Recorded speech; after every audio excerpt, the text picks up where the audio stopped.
put this in the best category. Okay. And the Boston Globe has an article, fascinating article, on basically freelance terrorist hunters. And so, you know, you think of the U.S. government and the intelligence infrastructure going after trying to hunt down terrorists and everything, and that's how you typically think of it. But there has been, over the past 5 years or so, a handful of individuals who are subject matter experts in terrorism who have been putting their skills to work researching terrorist groups and finding all kinds of intelligence simply from their own homes, using the internet and using social media to do this research.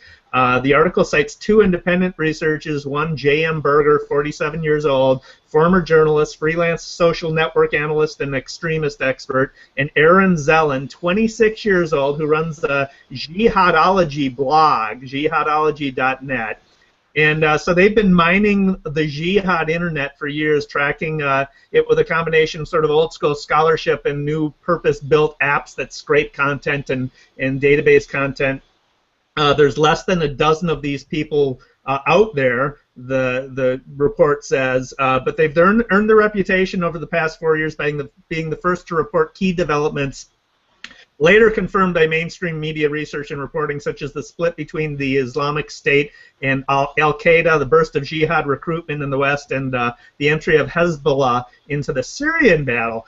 So in addition to their, you know, like I said, in addition to their topic expertise, they've got these research skills. It's stunning that it's sort of the development of a crowdsourcing of the intelligence infrastructure. You see that, you know, back in the day, MySpace was used for political organization.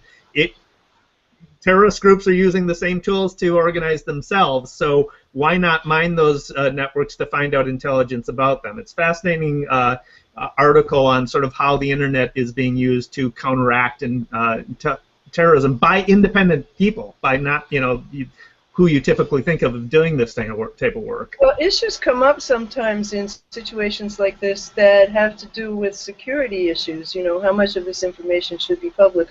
I wonder. I mean, I can't imagine that the CIA and the rest of the government agencies that are involved in seeking out terrorists are not also using the same information. So I kind of have a mixed response to this. I'm not sure that this is a great idea.